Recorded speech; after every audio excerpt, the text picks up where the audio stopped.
Dawala padahal mun bebeja kadeka pembelikeun kastrol mun ku dewe. Ai sugan teh moal masantren selain teh euy bener kudu kitu jelema mah. Aya karep alus. Sarung-sarung teh hate. Sarung-sarung wae mun ku dewek dipangmelikeun ari boga tekad kitu mah. Pupurieun ku dewek teu kaburu. Sok sanajan ayeuna urang geus gede ulah era tatanya. Ulah gengsi. Dari dunia mah sepanjang hidup mah diajar terus jelema mah delenyong geus kolot ke teu naon. Aya tamatna. Bener sering bakal tanggung jawab lamun aya kejadian. Cing percaya ka kuring.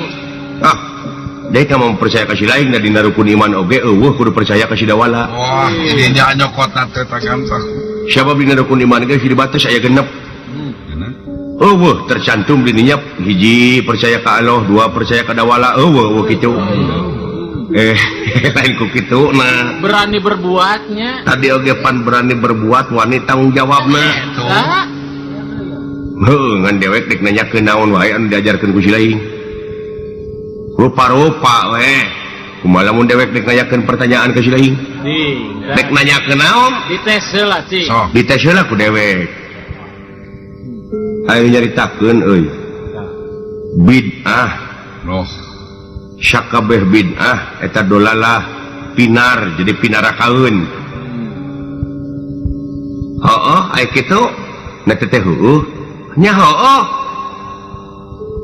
bid'ah mah dolalah pinarakaeun. Syakabeh pikir ku urang naon anu bakal pidorakaeun tina syakabeh eta bid'ah. Tanyakeun heula aya bid'ah naon ari bid'ah teh ngaleuwihan jeung ngurangan tina hiji perkara anu geus ditangtukeun. Jadi bid'ah teh kitu ngaleuwihan hiji perkara atawa ngaleubihan kana hiji perkara anu geus ditangtukeun. Pinarakaeun teh pinarakaeun kumaha teh urang cokot globalna we kumaha teh urang cokot garis besarna heulaanan ulah waka nuduh kanu jauh ulah nyawang kanu anggang ulah waka mikiran batur naon ieu bid'ah anu aya dina diri sorangan heula di antarana ulah dileuwihan jeung ulah dikurangan di urang teh aya hate ari hate teh wadah naon wadah si kopi lain karena hakaneun wae nya inget kasih ait iku euy ngomong jangan gitu we karena hakaneun. Jadi ai hate teh nampi teh ari hate teh wadah naon wadah sagala rupa ngan di dieu geus ditangtukeun ari eta hate teh kudu dieusian ku welas asih ku ridho ikhlas jeung ku sumerah pasrah. Hate teh kudu dieusian ku ridho ku ikhlas ku sumerah jeung pasrah nya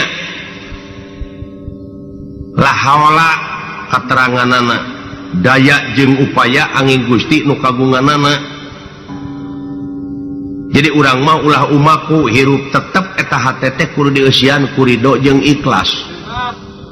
Tah lamun aya jelema anu ngaleuwihan tina ridho jeung ikhlas dina hatena eta bid'ah. Bid'ah kumaha? Halawi. Jadi contona ieu ikhlas ridho darah diancikan ngewaan syirik pidik kabatur. Ta eta pinar sakabeh eta bakal jadi kana neraka ceulikna pangdengena panempona contohna kieu we lah saperti aka jeung kuring aka teh jorojo we aya ngewa dina hate ka kuring tah lamun eta hate aka geus kangewaan geus kancikan ngewa ka kuring di mana kuring ngomong tesudi ngadengekna omongan kuring berarti geus nyilakakeun kana ceuli aka nempok jeung karupa kuring geus teu hayang nempok rupa kuring dilakakeun sanajan kuring make minyak seungit nu pangseungitna aka moal daek ngame terus jadi eta anggota badan anu aya di aka kabeh bakal kaansikan ku panasna neraka binar ulu muca kang tak itu tegepkeun jadi lamun batur nyaci ka batur teh geus bid'ah eta ngaleuwihan tina hatena tina ikhlas ridho tidak sumerah pasrah sedangkeun kapan ka batur kudu muji kudu ngahormat DP handap asor ya eta tawadhu teh ayeuna dileuwihan ku dirina ngewaan sirik bidik euy heulaanan dina diri sorangan tah tuluy kaituna naon teh euy pokona sakur nu bid'ah mah eta pinarakaeun apan aya bid'ah anu hasanah da kuring mah nyaritakeunana bid'ah dalalah lamun nyaritakeun bid'ah hasanah beda deui jalurna beda kan gitu nya euy tak jadi lamun urang ngaleuwihan tina ikhlas ridho sumerah pasrah kanu kagungan teh tak lamun hirup sumerah pasrah ridho ikhlas kanu kagungan dina pengabdian ka pangeran nyaeta ulah de ancikan nu kararitu sirik pidik jaya kaneaya iren panasten dudupak rurumpak lupa cimuat ujug ria takabur nyaci maki reged eta aduh mut-mutan kan tak ingat kuring kana riwayat salah sahiji riwayat hiji nabi hayang guguru ka Nabi Hidir tak kumata Nabi Musa gitu tah saur Nabi Hidir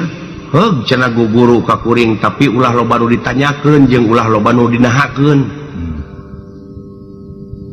hiji mangsa eta Nabi Hidir teh aya budak keur ulin tuluy dipaehan eta Nabi Musa teh naroskeun naha cenah geuning make dipaehan saur Nabi Hidir teh cicing ongkoh ulah tatanya ulah nganahakeun cicing ge guguru ka kami mah tuturkeun guru maguru uluh manya euy budak dipaehan tah aka ge meureun nganyakeun engke lanan puguh can ngarti meureun regepeun ranan tuluy aya kapal dek mentas kapal teh geus pinuh ku muatan eta ku Nabi Hidir ditobrosan kapalna nepi ka ngalelep atuh muatan teh cinggara rajleng di sisi teh kapal di sisi dek init tadi dia pikir ku aka saur Nabi Hidir tadi ulah loba maknyakeun jeung ulah nganahakeun si horeng meureun kudu mikir iya ulah maknya yang ulah dinahakeun ieu keagungan pangeran kabeh tapi kudu mikir urang kudu kumaha carana mikir teh berbahan mana teh mikir supaya kaharti ai mikir teh tapakur eta budak dipaehan tah ieu budak geus gedena bakal jahat bakal maehan indung bakal maehan bapak mending ayeuna budak teh paehan ti heula tuh eta mah ilmu kamarifatan euy heueuh jadi Nabi Hidir mah jigana waspada kanu bakal datang kahiji kitu aya eta euy kapal ditobrosan tak kapal ditobrosan saur Nabi Hidir tangke di tengah-tengah ieu kapal teh bakal dikelebuh muatanana bakal paeh kabeh jeung tibatan ti kalebuh ka di tengah mending tobrosan ti ayeuna jadi muatanna teh cinggara rajleng jadi apa kalau baris datang atuh lamun kitu mah ngaramal meureun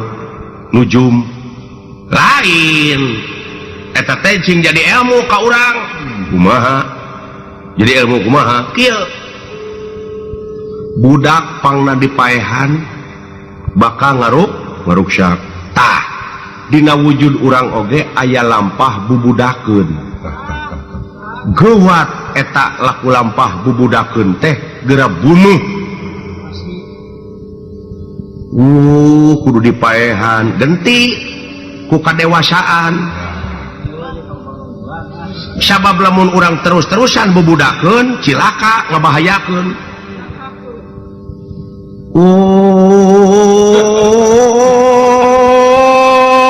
mereka pikir eta teh kitu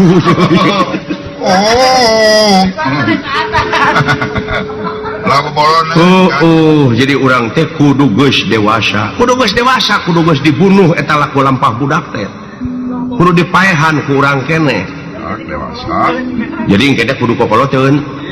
si belegung atawa kakolot katanya jadi ulah bubudakeun kahiji kadua nah hirup ulah diperbudak kudunya bening eta nya beragta ulah diperbudak kudunya ulah malahan aya katerangan ya dunya gerak perbudak kumaneh eta manusia anu salilana bakti ka kami ka maneh balikan deui arti ya dunya gerak perbudak kumaneh eta manusia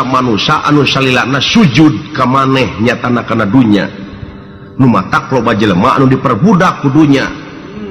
jeung dulur nepi ka teu akur jeung baraya loba nu parasea loba nu papisah alatan rezeki sieun kabeakeun hakaneun alatan hirup diperbudak kudunya tah bunuh ku aka eta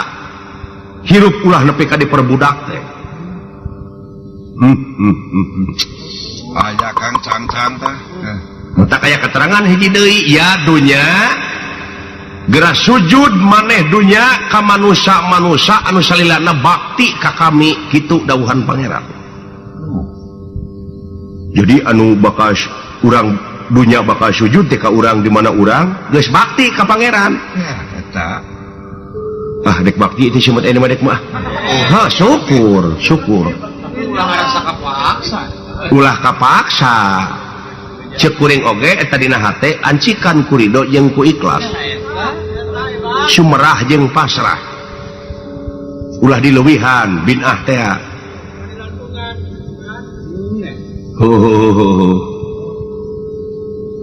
terus aya deui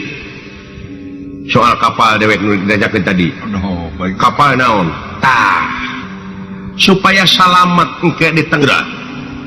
di tengah-tengah gonjlang-ganjlingna dunya nya supaya istiqomah gewat eta muatan teh cenah laluncatan ti ayeuna keneh muatan anu aya dina awak akang di antarana gerak tobroskeun liang-liangna jerak bere jalan cenah ngagara rajleng eta muatan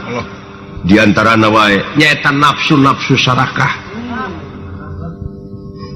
cekuring tadi teh syirik pidih jahil kaniaya iren panasten dudupak rumpak ngupat simuat ujug riah takabur nyaci maki sik-sik melik teu kaupan teu payaan pedit koret cap jahe buntut kasiran kijing guang geong tanuk kuncang ngarampeo tek-tek berengek sekul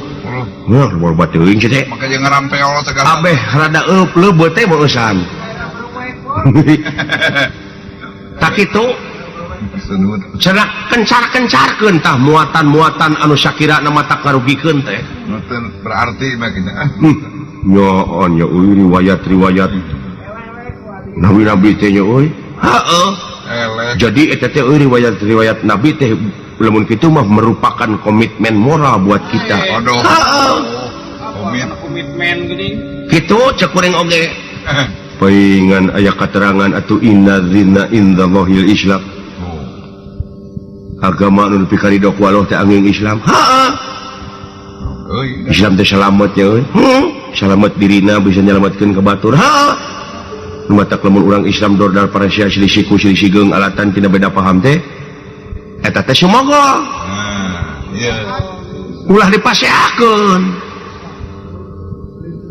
da lain keur pasea tapi agama teh keur jalan geuneun pigaweun bener rapih we jadi urang teh ulah diperbudak kudunya jeung ulah bubudakeun jadi urang teh kudu geus dewasa eta ulah pinuh muatan dina awak Ada eta. nafsu anu matak pijilakaeun teh tapi lamun eueuh nafsu pan urang poe kumaha meureun tah nafsuna pake nafsu mutmainah anu bakal aya jaminan ke di akhirat teh nyaeta nafsu mutmainah nafsu mutmutan mutmainah oh mutmainah tunggu nuhun dola euy sila geus nepi ka babahdinya ngan sila geus boga rasa tamat acan jauh keneh Rumah saya bukan tamat. kuring mah teu acan tamat